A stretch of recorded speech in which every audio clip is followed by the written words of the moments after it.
We're always talking about things that a narcissist does. What if today we talk about things that a narcissist would never do? Narcissists don't do closure. Narcissists don't change their story, and they don't tell the truth when their story doesn't match the truth. They don't take responsibility for their own behavior. They never really give a true compliment. They don't apologize, at least not sincerely, and at least not for the right reasons. Narcissists will never make you feel safe. They'll never make peace with you. They don't negotiate. They don't change their behavior. They don't think they've done anything wrong, so you won't be able to get them to go to counseling. You won't be able to get them to meet you somewhere in the middle. Another thing a narcissist will never do is be direct with you.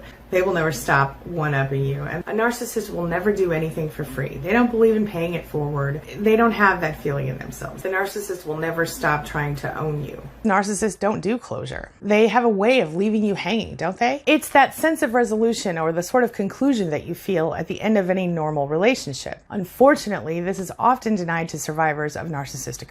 This leaves us feeling obsessed with figuring out the details and the implications of our toxic relationships. We find ourselves ruminating and stuck and spinning as a result of not getting the closure. Of course, it leaves a lot of us feeling the need to either find our own closure or spend years trying in vain to emotionally heal after these toxic relationships. Narcissists are emotionally immature, but they can train themselves to act like other people, to fake the emotions that they don't feel. Narcissists are always scheming. Everything they say and do has an ulterior motive. So their compliments are never genuine. They can infer that compliments could be a great tool for manipulation, of course, and they might develop the ability to compliment other people. But the emotion underlying said compliments are totally lacking. They use compliments when there's something in it for them. That's why we need to take anything they say with a grain of salt. One of the first things that narcissists will never do is tell the truth. What do I mean by that? The truth is that the narcissist only recognizes their own truth. It doesn't really matter whether their truth is the actual truth or something that they've made up in their head. It doesn't matter if you see their truth on paper or your truth on paper. It doesn't matter if you have actual proof that their truth is a lie. They're going to stick to their story no matter what. Narcissists don't change their story, and they don't tell the truth when their story doesn't match the truth. So when you first meet a narcissist, a lot of times their compliments make you feel great. During the love bombing phase or the idealization phase, the compliments are flowing and they're free flowing. But here's the thing that's very interesting about a narcissist and their compliments early in the relationship. If you think back to the beginning of your relationship with a narcissist, you could probably remember, if it's a romantic relationship, that the narcissist would tell you things like, you know what? You're so pretty. My ex had this weird face. Or, you know what? You're so smart. My ex was so stupid.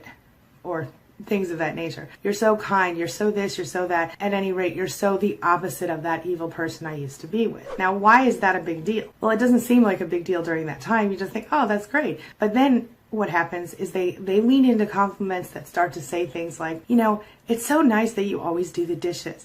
My ex never touched a dish in his life or her life. I don't even know what to do without somebody to do the dishes for me. Well, when that kind of stuff starts to happen, then you start to go, that ex tortured him or her, and I don't want to torture him or her. So what can I do to be different than the ex? Oh, I can keep up on the dishes. Well, then let's say that 10 years down the road, one day you're like, wait a minute, I don't want to do the dishes today. And then the narcissist comes back in and says, you know what? You're just like my ex. You just are doing exactly what my ex did. When you first meet a narcissist, they give you the best compliments, or so you think. As time goes on, you recognize that those compliments aren't always so great, and eventually they stop giving you compliments altogether unless they're what we call the backhanded type of compliment. If a narcissist does something to hurt you, they won't accept responsibility. They'll just go, oh, you know what? I didn't do that. Never said that. Never did that. Didn't mean it like that. And somehow or another, you'll end up being the one to apologize for the narcissist's behavior. I mean, after all, since they don't bother to take responsibility, they have nothing to apologize for anyway, right? See, one of the biggest things they want to do is make you think that you need them. And as they work their magic and they get you to believe that you can't live without them, they install this sense of insecurity within you. Sometimes they start very early in the relationship with this. They make you question yourself. They make you wonder if your friends are trustworthy. They talk bad about your family. They make you feel like you need to pull away. They even dig in about any relationships that you're in outside of them. And I'm not talking romantic necessarily, but let's say if your mother was the narcissist, she might dig in on your spouse or significant other in order to make you trust them less so that you'll be more connected to her, for example. It makes them feel more powerful, more secure in the relationship relationship, and they enjoy the idea of being the reason that you're so doubtful. Does that make any sense? It's true. And it's sad. So when they compliment you during the idealization phase, very often it is directly in order to control you and teach you how they want you to behave. The other thing they do during the idealization or the love bombing phase is that they sort of elevate themselves and they make themselves seem special. How do they do that? Well, they tell you things like, I've never met somebody just like me, or I've never met someone who was good enough for me or smart enough for me. Everybody else I've ever met just wasn't right for me, and you're different, you're special. What makes you special? Well, it's the association with that person, according to the narcissist, the association with the narcissist. This happens to be true for nearly every type of narcissist in every situation, every relationship. They'll never make peace with you. And they do that for a number of reasons. Number one, they want to feel really superior to other people. It's part of their nature. They need to be in control, and if they admit that they've done something wrong, they might feel like they can lose that control. They enjoy being in conflict. Unlike most of us, they want to feel the conflict. They enjoy it. It feels invigorating to them. And then a lot of times they will see conflict in a relationship as a challenge, and they see themselves as sort of someone who must win the challenge or win the fight. They figure they're just reacting to somebody else's problems or somebody else's issues, but they don't want to let go of their own point of view, even when they're wrong, because they feel like it makes them look weak. They need to feel like winners. They don't negotiate. If they have a price for an item they're selling, that price is firm, even if it means they don't eat that day. You see what I'm saying? Narcissists don't negotiate, at least not with people who are their closest supplies. They won't be direct with you unless it hurts you. So they'll be direct with you about something to do with you. They'll tell you that they think you're lazy or fat or, skinny or whatever insult they can think of. But when you confront them, they will never speak to you directly, especially when they're wrong. They'll double speak you, they'll word salad you, they'll do the narcissistic flip on you, and somehow, once again, you end up apologizing for their mistakes. If you ask them anything regarding responsibility of their own or being fair in a situation, they will flip the switch, flip the script, switch it all around, and it'll be all your problem. Another thing a narcissist never does is listen well. What do I mean by that? Well, have we all been to the brick wall? Have you ever experienced the sensation of talking to a brick wall? That's what it pretty much feels like to talk to a narcissist. No matter what you say, no matter how many times you say it, the narcissist can't hear you unless it's what they want to hear. They hear you physically, but they don't listen. They don't understand. They pretend not to understand, even when they're perfectly capable of understanding.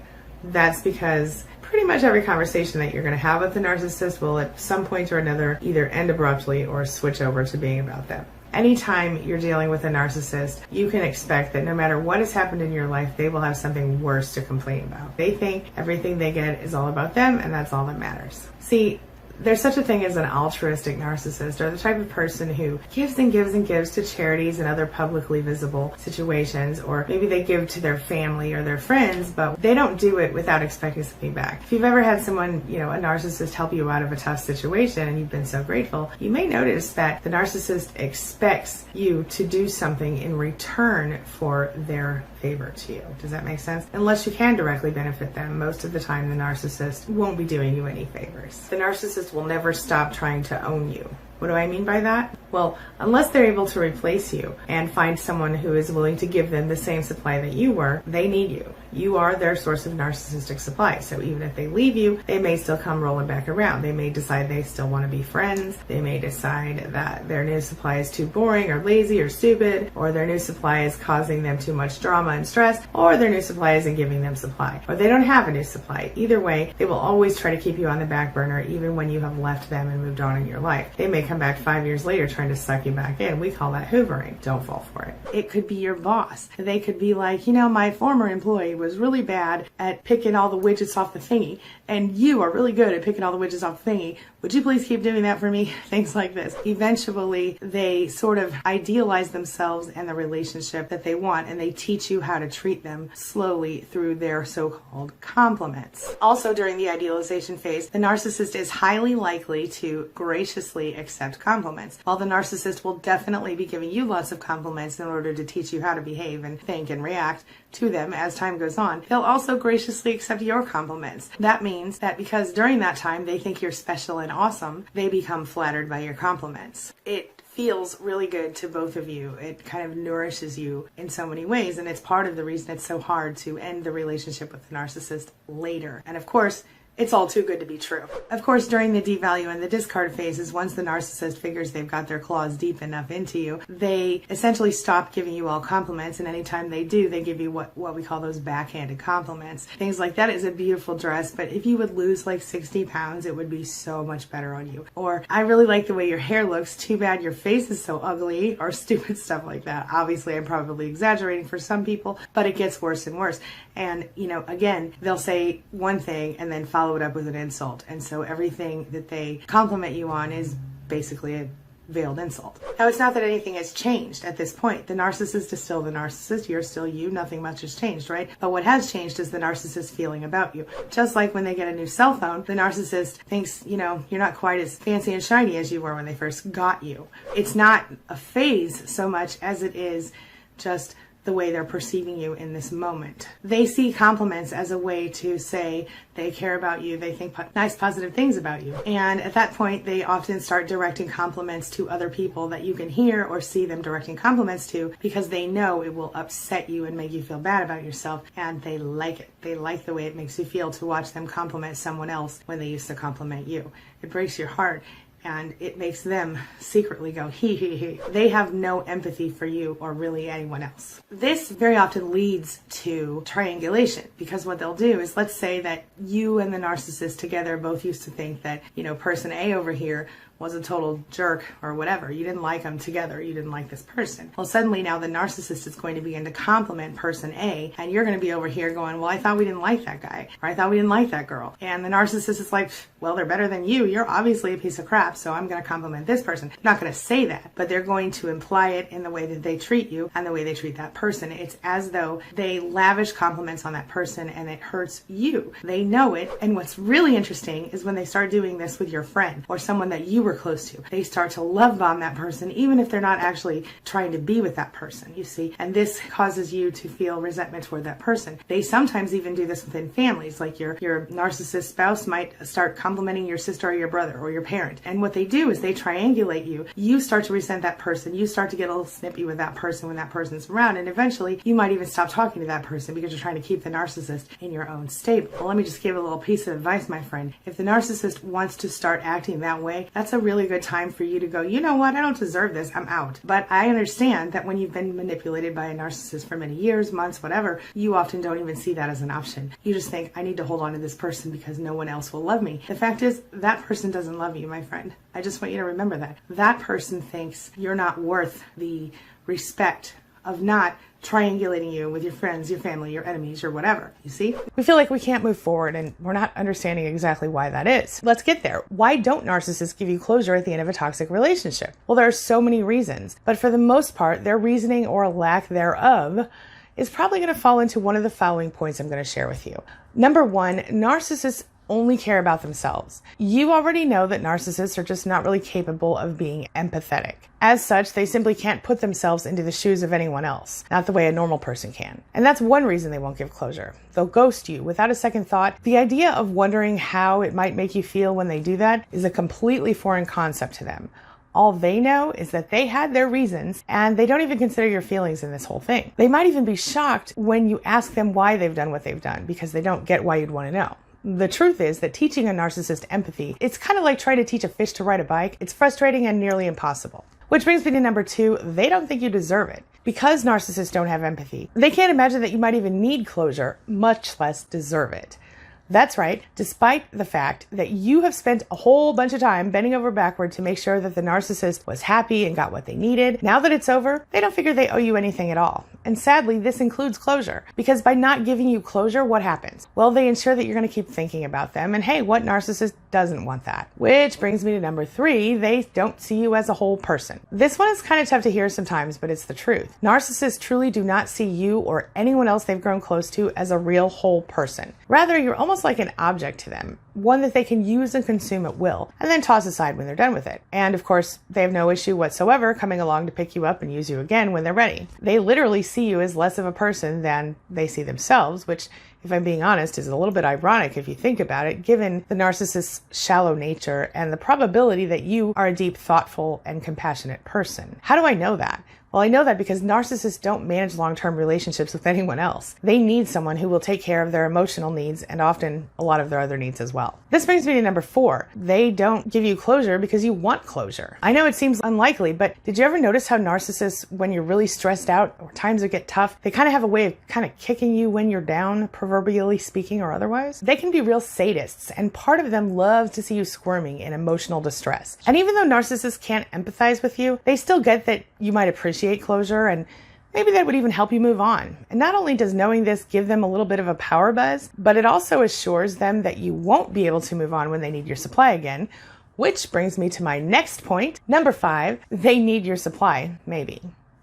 Narcissists require narcissistic supply, as you know, and you, as their supply, are used by the narcissist for attention, validation, admiration, all the supply they need to feed their ego. On top of this, the narcissist often has a circle of supply or a narcissistic harem, and like it or not, they've pegged you as one of them. Now, this circle or harem might include people that they're cheating with, their mothers, fathers, various friends, coworkers, neighbors, or other family members. You might be or might have been their primary source of supply for a long time. And since you've been such a good source of supply up to this point, the narcissist figures they might want to use you again at some point. So by leaving the door open, you're left spinning, and if the narcissist has anything to say about it, you won't be moving on with your life.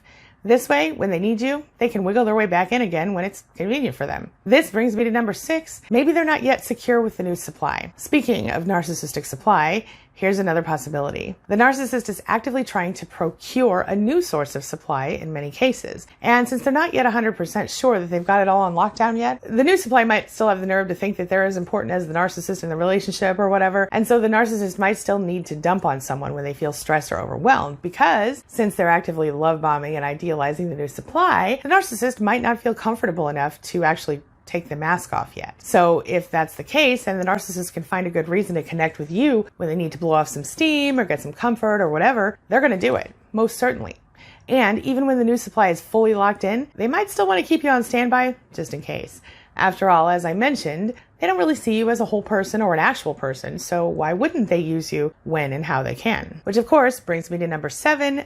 They've got a message for you. Throughout your relationship, regardless of the nature of it, the narcissist has been making just a few things clear. First, they see you as powerless, and they don't want you to have any control whatsoever over the relationship, much less your own life. They want you to understand that as far as they're concerned, you really don't deserve any recognition for what you've done for them. No, not even for the years you spent trying to make them happy and putting your own happiness aside. And sadly, they want you to believe that you are unlovable and that you don't even really need to be acknowledged. Of course, this is all part of the narcissistic abuse cycle, part of the way that they control you throughout the relationship. So there are a few things you need to know about narcissist enclosure in addition to what I talked about. This part's going to be a little tough, but it's really important that I explain something to you here. You need to know that someone generally gives you closure at the end of a relationship because they actually care about you and the relationship that you've had together. They give closure because they want peace and they care enough about you to want you to be happy. They want you to be able to move on. The narcissist knows that if you have closure, you're going to be able to find that peace and then you'll be able to move forward without them. And by keeping you in this toxic loop, they keep you open for a Hoover, and they are able to keep taking, future faking, and using you at will. It would require them to take personal responsibility for how they've treated you, and it would mean ending the lies and manipulation that they've been using to keep you emotionally engaged in the first place. Just the idea of real, genuine closure is nearly unthinkable to a narcissist, if you really think about it. There are a lot of different things that you can do, though, to make your own closure, and I've talked about this on a pretty regular basis. So right now I'm going to attach a portion of a previous video that will give you a few tips to help you kind of create your own closure. And then I'll be back to see you here right afterward. Closure is possible, it can happen, but you have to create it yourself. So the first step to doing that is to sort of try to let go of the illusion of what you thought the relationship was. This is true whether we're talking about a romantic relationship or a family relationship or a friend relationship. We had some idea in our mind who that person was and who they thought we were, and now suddenly we're seeing clearly. We're awake and we know that it wasn't exactly what we thought it was. It's really important for us to let go of that illusion of goodness, the illusion of what we thought we had, and to sort of be aware, be awake, and understand what's really happening and what really happened. No contact is really an important part of recovery. In fact, it's almost necessary for anyone who is able to do it. Sometimes you're going to have to deal with a narcissist on certain things, like if you have kids or you have a business together, but if that's the case, low contact is your best option, and you only deal with them on a business level. No emotions involved. You have to recognize that everything that we thought was real in the relationship was just a lie. It was just an illusion, and it's painful. You're going to mourn it like a death. Statistics tell us that things like divorce are more stressful than things like actual death. So be aware of that. When you're able to start letting go of that illusion, you're going to be able to start finding your actual self. You're going to go through a phase where you do a lot of research. You're doing that right now by watching this video. You need to understand the person on a logical level. And I think most intelligent people have that need once they realize what the heck they've been going through. You then have to accept what you can control and what you can't control, and recognize there are some things you have power over and some things you don't. What you do have power over is yourself and your own perception and your own world. What you don't have power over is the narcissist. So the best thing that you can do is steer clear, stay up as far away as possible, and don't engage unless you're absolutely forced to because you have children or a business together. You won't receive closure from a narcissist, but you can find something in yourself that is beautiful out of all of this mess. This is a big rubble-filled mess, this thing that happened. What you can do is start pulling the rocks off the mess and look in there, and there will be your beautiful, bright soul. And you can nurture yourself and you can love yourself to the point that you begin to really grow and change. You can create your own closure without being in contact with the narcissist. You can create your own closure and find your own peace. And this is the best part of all of this, the silver lining of this whole darn situation. You can come out being a better, stronger, more evolved person than you ever were before you started this relationship. I'm not saying it's the best way to get to it. I'm just saying if you've already been through it, you might as well take that silver lining and run with it. You have to make the choice to decide logically, I'm no longer going to be a part of this relationship. That doesn't mean that right then at that moment you're going to feel completely detached. That's just where it all begins. You have to begin to consciously not allow yourself to get sucked back into the narcissist's games. It's really difficult. You have to decide that you're no longer going to fall for the narcissist's manipulation tactics. Not gaslighting, not projection, not belittling. You can't fall for any of it. You have to decide that you will no longer accept nonsense answers and made-up stories as truth. You have to decide that you will stand up for yourself or you will walk away when you're dealing with a narcissist who's engaging in these games. And even though you know that some of these things worked on you in the past, you have to decide it's not going to work anymore. So the first step to detachment is deciding to do it. In order to actually be detached where you really feel like you're no longer connected to that person, you have to sort of fake it till you make it. And I know that phrase is not really loved in our community, but it's kind of true. What I mean is, you have to kind of go through the motions before you really get what you're doing. You feel me? So in order to sort of protect yourself emotionally, you focus on the logic of it all. You focus on the facts. You use your cognitive abilities to stay logical and for the time being, keep your emotion out of it. Now you will get to a point in recovery when you will want to connect your emotions to your logic, of course. But right now, we're just trying to keep you protected so that you can detach from that narcissist. Remember, we feel addicted to narcissists and toxic people who we've loved very much like you would feel addicted to a drug. It affects the same part of your brain that drug addiction does. You're going to be emotionally crushed. You're going to feel a great deal of stress. And you're going to feel really confused by everything your partner or family member has done. Now, in many cases, you're going to want to start practicing this detachment even before you leave the narcissist. So if you haven't left yet, this is still something you can and should do. It sort of helps you, well, detach mentally and emotionally from this person so that you can start to imagine your life new. You can start to imagine your life different. The hardest part of this is that you're going to have to start ignoring the signals that your brain is naturally sending you. These are like emotional triggers that come from things that the narcissist is doing or not doing in your life. A lot of people tell me they want to check the narcissist's social media every 5 minutes, or they want to text them and check in with them, or they want to track them on their phones. If you're already separated, you might be thinking about wondering who that person's been dating, or you might just want to give them a call just to get some closure. You probably find yourself talking about the narcissist in different support groups or on forums online.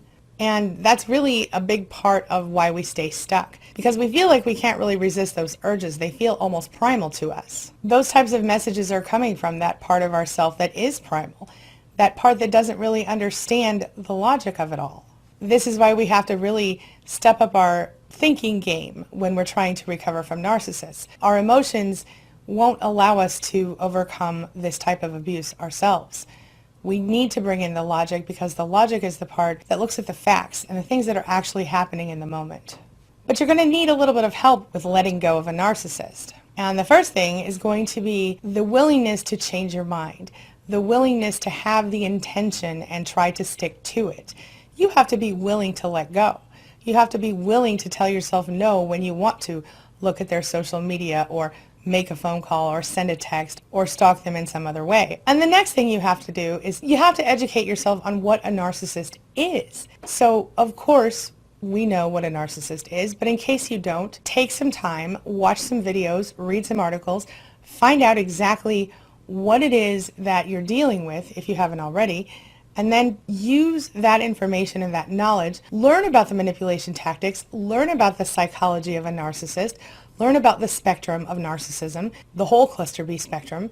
Take some time, figure out the narcissist and how their brain works and how they work. And once you've done that, not only does it get a little easier to deal with the narcissist because they are exhibiting identifiable behaviors that are seen in all narcissists, this will help you disconnect emotionally a little bit by itself. Once you've educated yourself about narcissism, you're going to also want to educate yourself about yourself and the reasons that you found yourself in this position in the first place. Another good reason to educate yourself is that it's not really fair or safe to assume that every guy or girl is like the one you were just with. Narcissism and all of the cluster B disorders can be very extreme, and while the narcissist in your life probably made you feel crazy or not good enough or controlling or whatever, it's really important that you sort of overcome those false beliefs about yourself. You have to understand narcissists can't take responsibility, so they're going to do anything they can to avoid it. Of course, that includes blaming you or anyone else who's near them. By figuring out exactly how a narcissist works, you can logically move through things even if you are still in emotional pain. Does that make sense? So you use the information that you gather as a way to sort of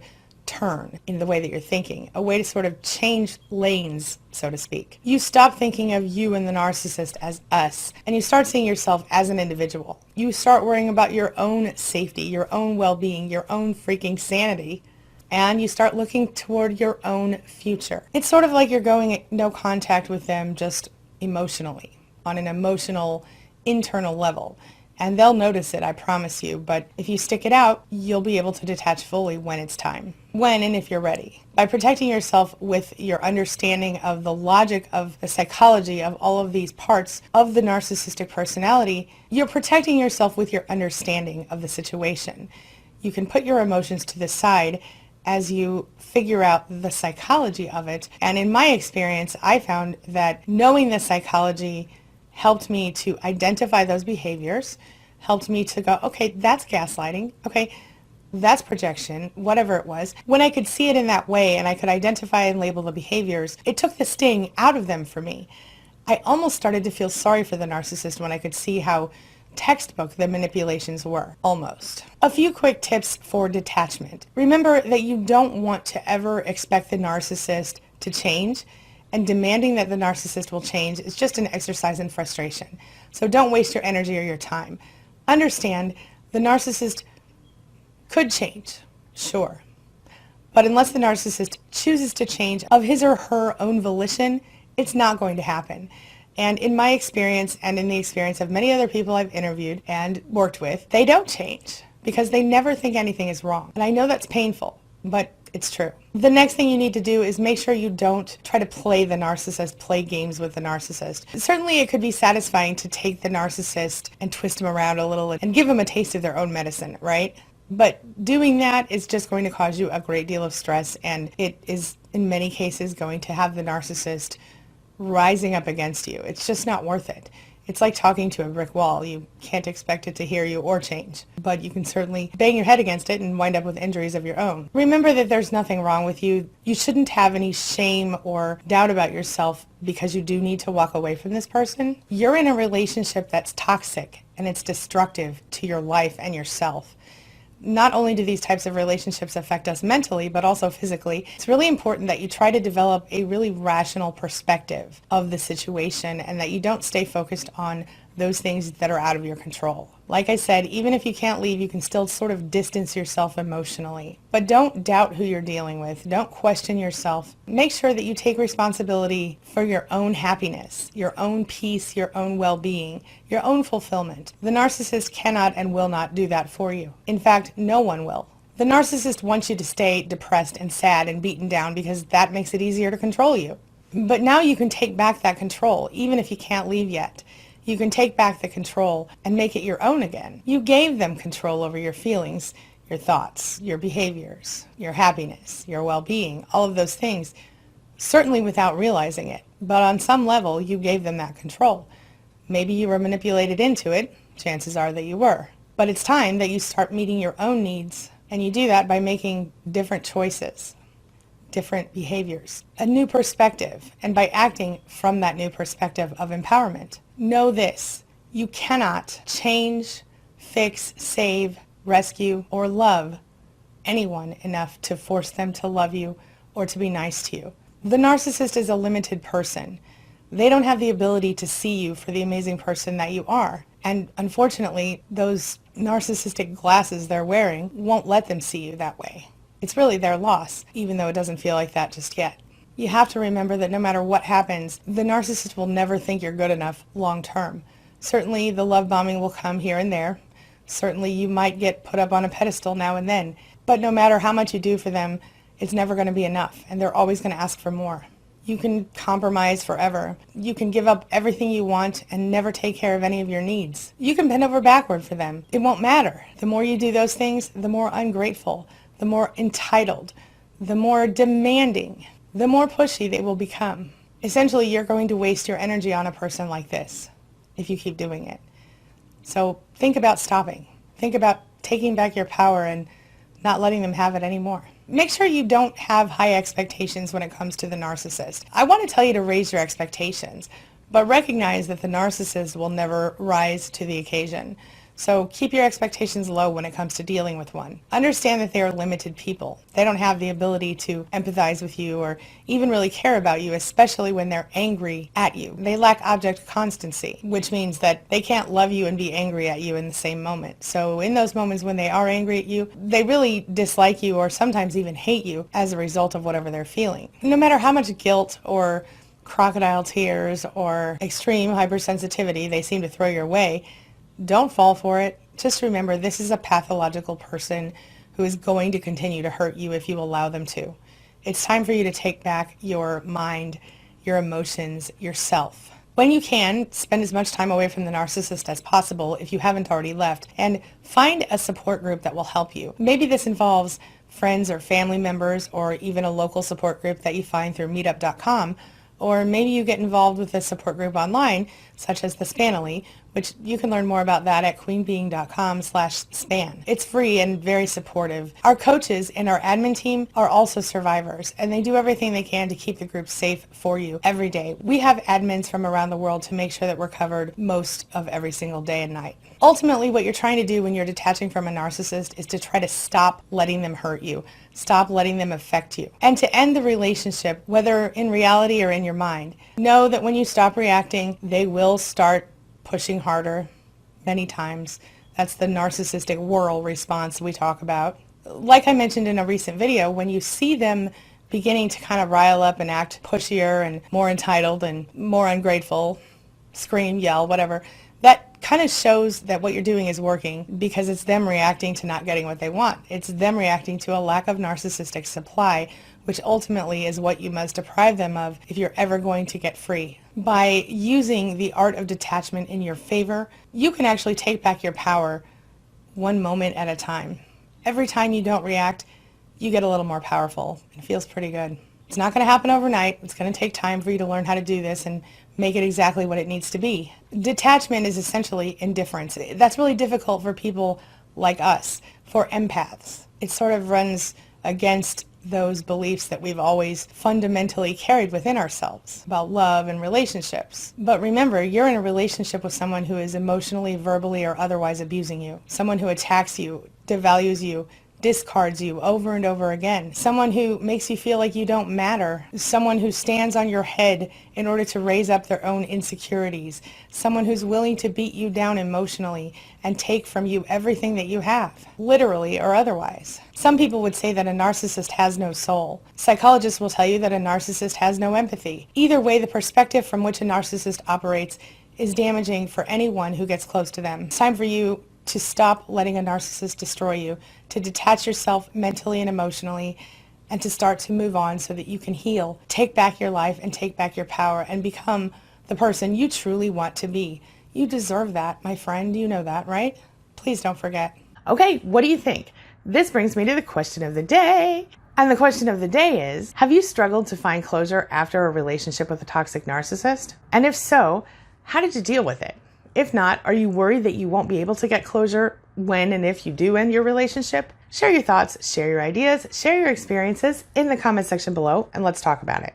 As always, thank you so much for being a part of my day and a part of my life, and hey, thanks for letting me be a part of yours. It really does mean a lot to me. Now, before I go, make sure you take a look at the videos I'm leaving for you right here and right here.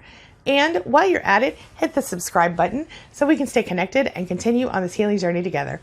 I'll see you soon.